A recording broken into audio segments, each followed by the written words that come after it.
Assalamualaikum. Halo Sobat BK, apa kabar? Berjumpa lagi kita di sharing bimbingan konseling. Tetap semangat belajar ya Sobat, untuk meraih masa depan yang gemilang. Sobat BK, kali ini saya akan sharing tentang keterampilan dasar dalam konseling. Sobat BK, dalam mengupayakan tercapainya tujuan konseling, maka konselor wajib menguasai keterampilan dasar dalam konseling. Keterampilan dasar tersebut dimaknai sebagai 3M, yaitu mendengar dan memperhatikan, memahami, dan merespon secara tepat, positif, dan dinamis. Dorongan minimal, menyambut atau menerima konseling, kehangatan, keterbukaan, penerimaan positif, dan penghargaan tanpa syarat, jarak dan sikap duduk, kontak mata, penggunaan volume suara, ajakan terbuka untuk berbicara, dan penstrukturan. Sobat BK, selanjutnya kita akan membahas keterampilan dasar dalam konseling yang pertama, yaitu 3M. Sobat BK, keterampilan dasar dalam konseling 3M adalah mendengar dan memperhatikan, memahami dan merespon secara tepat dan positif. Mendengar dan memperhatikan, yaitu isi pembicaraan. Makna pembicaraan yaitu apa yang terkandung dalam isi pembicaraan. Latar depan dan latar belakang pembicaraan. Dan cara konseling menyampaikan isi pembicaraan. Sobat BK, dalam kegiatan mendengar ini, hendaknya konselor lebih banyak diam dan menggunakan semua inderanya untuk menangkap semua pesan serta memberikan dorongan minimal. Dalam suasana ini, konselor bersedia berempati. Konselor membuktikan diri bahwa dia benar-benar mendengar, mengerti, dan menerima segala sesuatu yang telah dikatakan oleh konseling kepadanya. Memahami. Sobat BK, dalam hal ini, konselor memahami apa yang didengar dan dikatakan oleh konseling, serta mampu mengkomunikasikan pemahaman konselor itu kepada konseling. Menurut Monroe, konselor hendaknya mempercayai pemahamannya sendiri tentang diri konseling dan tentang apa yang sedang berlangsung, dan perlu berhati-hati untuk tidak menafsirkan apa yang diceritakan oleh konseling menurut pikiran konselor saja. Merespon secara tepat, positif, dan dinamis. Sobat BK, merespon secara tepat, positif, dan dinamis artinya dalam memberikan tanggapan hendaknya secara tepat direspon permasalahan yang dialami oleh konseling. Memberikan tanggapan positif kepada konseling sehingga konseling merasa ada yang memahami dan mau membantunya. Sedangkan dinamis artinya adanya kemajuan ke arah yang lebih baik. Sobat BK, tanggapan tersebut memberikan kemajuan dalam pengentasan masalah konseling. Sobat BK, dalam merespon konseling, konselor perlu memperhatikan hal berikut, yaitu kalimat singkat dan jelas, artinya mengenai yang disampaikan kepada konseling. Bahasanya tidak tumpang tindih. Sebagai contoh, Anda sedih hari ini? Bahasa harus jelas. Bahasa tidak boleh campur aduk dan harus dipahami dengan baik oleh konselor. Bermakna, yaitu tanggapan yang diberikan harus memiliki makna bagi konselor dan tidak menggunakan kata tetapi dan namun.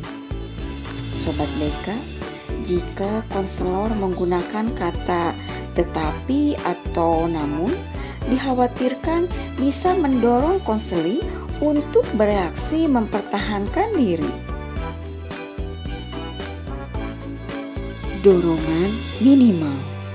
Sobat BK, dalam hubungan konseling, untuk menunjukkan bahwa konselor berupaya memahami persoalan yang dialami oleh konselor, maka diperlukan respon-respon tertentu yang bertujuan untuk merangsang, menguatkan, dan memberi sokongan kepada konselor.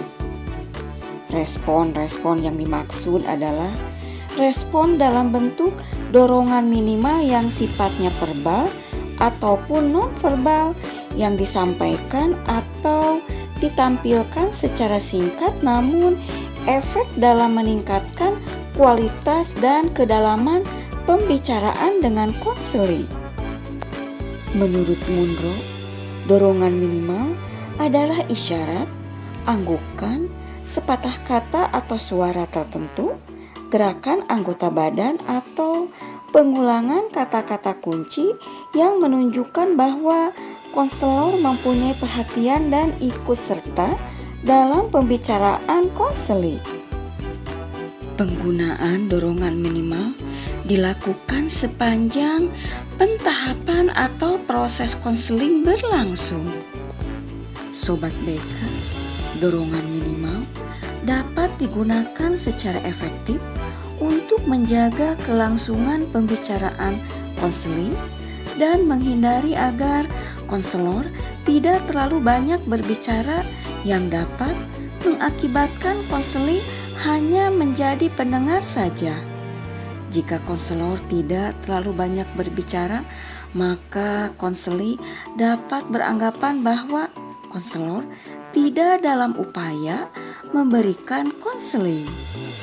Dengan pemberian dorongan minimal, konselor akan merasa bahwa konselor secara aktif dan fokus terhadap pembicaraan dan ikut memikirkan serta merasakan apa yang dialami oleh konselor. Menyambut atau menerima konselor. Sobat BK, kesediaan konselor dalam proses konseling akan tergantung pada seberapa baik konselor dapat menerima konselor sebagaimana adanya secara positif. Konselor datang dan bertemu dengan konselor dengan cara yang berbeda-beda. Ada yang datang sendiri dengan kemauan yang kuat untuk menemui konselor. Ada juga yang datang dengan perantaraan orang lain. Bahkan ada yang datang mungkin terpaksa karena didorong atau diperintah oleh pihak lain. Kedatangan konselor bertemu dengan konselor disertai dengan kondisi tertentu yang ada pada diri konselor itu sendiri. Sobat BK, perlu untuk dipahami bahwa dalam menerima konselor, hendaknya konselor tidak menuntut konselor tampil dengan kondisi, cara, sikap tertentu dan tidak memberikan label-label tertentu pada konselor. Konselor meyakini dan tidak boleh mempermasalahkan adanya perbedaan dengan konselor dalam beberapa hal seperti perbedaan latar belakang, status ekonomi, usia, profesi, pendidikan, norma, dan nilai-nilai yang dimiliki oleh konselor. Dan daripada itu, apapun latar belakang kedatangan konselor dan bagaimanapun juga kondisi diri konselor sejak paling awal pertemuannya dengan konselor, semuanya itu harus disikapi oleh konselor dengan penerapan asas kekinian dan prinsip klien tidak pernah salah atau KTPS. Sobat BK, menerima konseling berkaitan dengan rasa hormat terhadap individu sebagai pribadi yang memiliki harga diri. Ada dua komponen dalam hal menerima atau menyambut konseling, yaitu kemampuan konselor dalam hal menerima kebenaran bahwa individu atau konseling berbeda satu sama lain.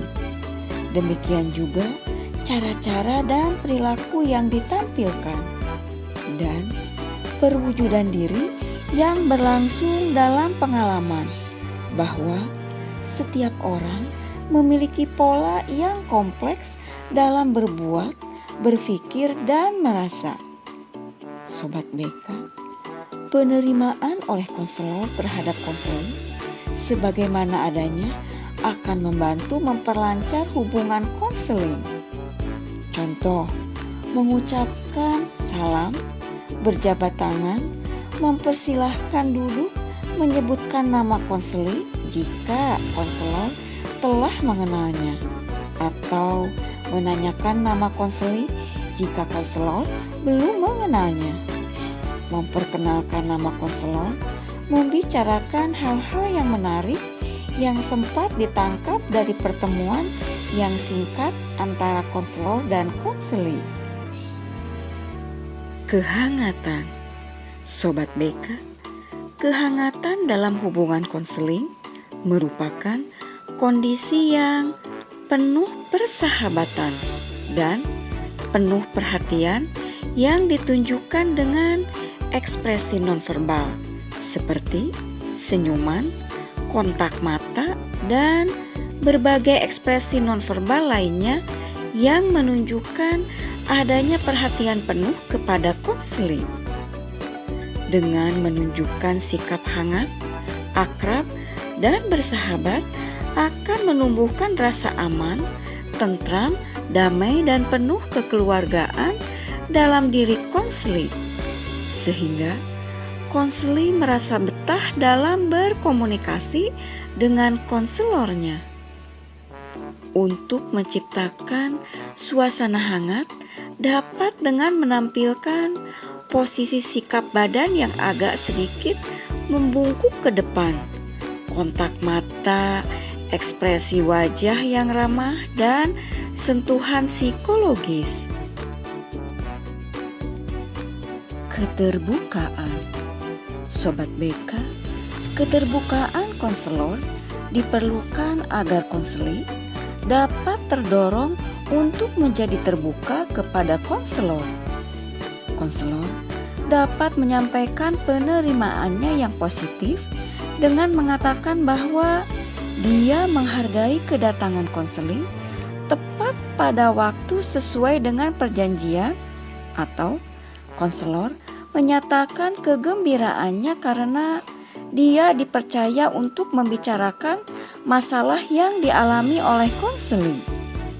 Sobat BK, konselor benar-benar membuka atau mengungkapkan dirinya untuk membantu masalah yang dialami oleh konseling. Di samping itu, konselor mampu menyesuaikan taraf kesesuaian tingkah laku dengan konseling selama proses konseling berlangsung guna menghindari munculnya sikap tertutup atau enggan dalam diri konseling untuk melakukan pembicaraan yang lebih dalam. Penerimaan positif dan penghargaan tanpa syarat. Sobat BK, penerimaan positif dan penghargaan tanpa syarat akan menghasilkan perasaan diterima dan perasaan betah pada diri konseling. Konselor hendaknya bersedia secara tulus untuk memandang bahwa setiap individu atau konseling itu berbeda satu dengan yang lain dalam segala bentuk dan caranya. Adanya kesediaan untuk memandang bahwa setiap individu itu memiliki pengalaman, usaha, pemikiran, dan perasaan masing-masing. Sobat BK, dalam mewujudkan kesan penerimaan positif dan penghargaan tanpa syarat, konselor menunjukkan perilaku sebagai berikut. Secara aktif memperhatikan dan mendengarkan konseling, menunda pendapat yang mengkritik konseling, walau pada awalnya konselor melihat bahwa ada beberapa hal pada diri konseling, terdapat kesenjangan atau kekeliruan yang perlu disampaikan untuk segera diubah dan diperbaikinya. Maka konselor hendaknya menahan diri untuk menyampaikannya. Berkomunikasi, memahami, dan berempati secara tepat positif. Pembicaraan konselor yang terstruktur secara sistematis dan jelas akan menumbuhkan kepercayaan konseling untuk menyampaikan sesuatu yang sedang dirasakan dan dialaminya. Namun, hendaklah diiringi dengan pemahaman yang dalam serta empati. Menampilkan keramah tamahan sebagai kunci bagi tumbuhnya keakraban dan kepercayaan konseling. Membantu mengenali konseling dan mengusahakan sumber-sumber yang didapatkannya. Menyediakan dorongan dan support untuk menumbuhkan sikap optimis dalam diri konseling. Bentuk dorongan yang diberikan konselor hendaknya mengacu pada kemampuan konseling untuk dapat keluar dari masalah yang dialaminya dan memperlihatkan keinginan konselor untuk melibatkan diri dan konseling pada setiap tahap konseling. Jarak dan sikap duduk. Sobat BK, pengaturan jarak dan sikap duduk dalam konseling sangat dibutuhkan untuk mendorong proses konseling dapat berjalan dengan lancar. Dalam penyelenggaraan konseling, jarak duduk antara konselor dengan konseling yang sebaiknya adalah antara 80 sampai 100 cm dengan tidak memakai pembatas atau meja, dengan tujuan agar konselor dapat dengan mudah menangkap isyarat yang ditampilkan konseling, baik gerakan atau isyarat nonverbal.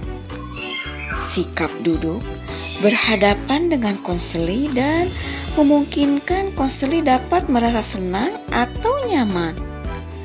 Di samping itu, posisi sikap badan yang sebaiknya adalah duduk dengan posisi badan menghadap konseling dan menunjukkan sikap responsif.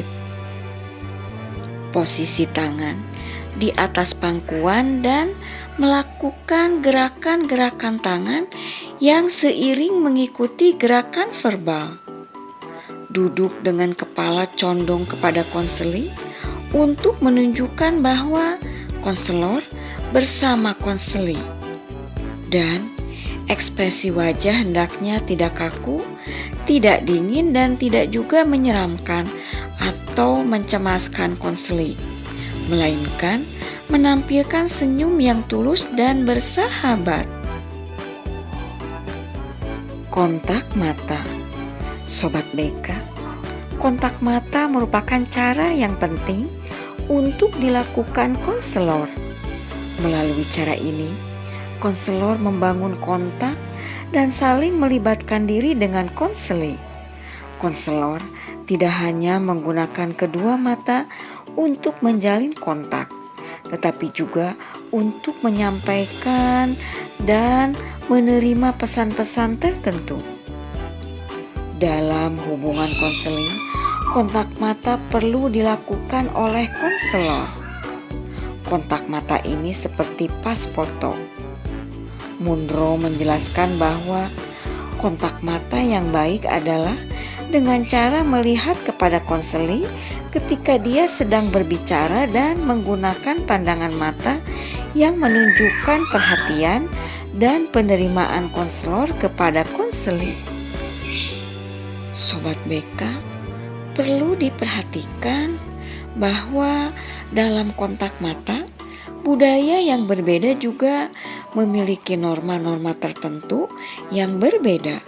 Sehingga ketika konselor melakukan kontak mata dengan konseling, konselor hendaknya memandang dengan cara yang bisa diterima secara sosial, kultural, dan keagamaan. Dengan cara yang demikian, diharapkan proses konseling tidak melewati aturan sosial, kultural, dan keagamaan, dan diharapkan proses konseling dapat berjalan dengan baik dan tidak terganggu. Penggunaan volume suara.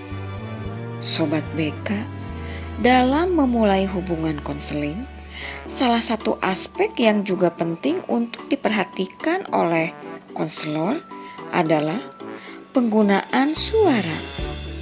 Pengaturan suara yaitu kejelasan dalam berbicara, kecepatan berbicara, nada, dan volume suara yang tepat menunjukkan hubungan yang empatik dengan konseli dan dapat meyakinkan konseli bahwa konselor benar-benar berkonsentrasi pada konseli dengan mendengar, memahami, dan merespon dengan tepat pembicaraan konseli. Ajakan terbuka untuk berbicara. Sobat BK, ajakan terbuka untuk berbicara adalah konselor mempersiapkan konseli untuk mulai menjelaskan masalah yang ingin dibicarakan dengan mengajukan satu kalimat pertanyaan atau kalimat pernyataan. Konselor diharapkan tidak menghujani konseli dengan pertanyaan bertubi-tubi. Pertanyaan bertubi-tubi akan membuat konseli ragu dan merasa diinterogasi. Akibatnya, konseli gugup dan takut mengemukakan masalahnya. Di sisi lain, dengan pertanyaan yang bertubi-tubi membuat konseli akan bingung untuk menentukan pertanyaan mana yang akan dijelaskannya terlebih dahulu. Sobat BK, ajakan terbuka untuk berbicara dapat dimulai dengan menggunakan kalimat pertanyaan atau pernyataan terbuka yang disertai sikap, cara duduk, isyarat, dan tekanan suara yang memberikan kesan mengajak. Contohnya, konselor menggunakan kalimat ajakan sebagai berikut. Ada yang bisa saya bantu? Apa yang bisa kita bicarakan? Apa yang terjadi? Apa yang sedang Anda pikirkan? Tampaknya ada hal yang mengganggu pikiran Anda. Bisakah Ananda, saudara, katakan pada saya apa yang mendorong Ananda datang menemui saya? Apa yang membuat Anda memutuskan menemui saya hari ini? Kira-kira hal apa yang sedang meresahkan Anda? Atau hal apakah yang hendak Anda bicarakan dengan saya? Sobat BK, di samping itu, dalam ajakan terbuka untuk berbicara, konselor dimungkinkan untuk mempertajam situasi untuk dapat mendapatkan gambaran penuh masalah konseling dengan memberikan pertanyaan lanjutan yang sifatnya sebagai berikut. Mendapatkan informasi umum, mempertinggi kesadaran konseling tentang masalah yang dihadapi, mengembalikan fokus masalah jika konseling mengalami bias dalam merencanakan masalahnya, dan memperjelas hal-hal yang telah disampaikan konseling atau membantu konseling agar lebih spesifik dalam mengemukakan masalahnya. Penstrukturan. Sobat BK, dalam kegiatan konseling, seorang konselor sering menemui konseling yang belum mengetahui apa yang dimaksud dengan konseling, atau masih ragu tentang beberapa aspek yang ada dalam konseling. Misalnya, konseling tidak mengetahui pengertian, tujuan, prinsip, asas, proses, dan peranan konselor dan konseli dalam hubungan konseling. Atau konseli ragu tentang salah satu aspek konseling, seperti ragu tentang azas kerahasiaan. Hal ini mendorong konselor melakukan penstrukturan. Sobat BK, tujuan penstrukturan adalah untuk memberikan penjelasan kepada konseling tentang pengertian, tujuan, sifat, asas, prinsip, dan prosedur penyelenggaraan konseling. Pemberian penstrukturan akan membawa konseling kepada insight baru dan memperkuat wawasan tentang pelayanan konseling. Sobat BK, isi atau materi dari penstrukturan meliputi apa itu konseling, bagaimana konseling itu dilakukan, kemana arah konseling dilakukan, asas-asas pokok yang menaungi proses konseling, dan peran konselor dan konseling dalam proses konseling. Sobat BK, penstrukturan dalam konseling terbagi atas dua macam. Penstrukturan penuh, yaitu semua isi atau materi penstrukturan disampaikan kepada konseling yang belum memahami dan mengetahui apa itu konseling. Hal ini dilakukan untuk konseling yang tidak menyadari dirinya bermasalah dan konseling punya persepsi negatif terhadap konseling. Dan penstrukturan sebagian, yaitu menyampaikan sebagian isi atau materi penstrukturan kepada konseling. Isi atau materi penstrukturan dapat dipilih oleh konselor sesuai kebutuhan konseling. Penstrukturan sebagian ditujukan untuk konseling yang datang secara sukarela yang secara umum sudah memiliki pengetahuan minimal tentang konseling dan sudah pernah melakukan konseling. Sobat BK, demikianlah sharing kali ini.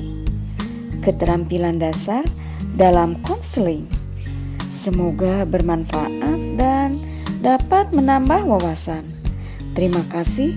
Wassalamualaikum.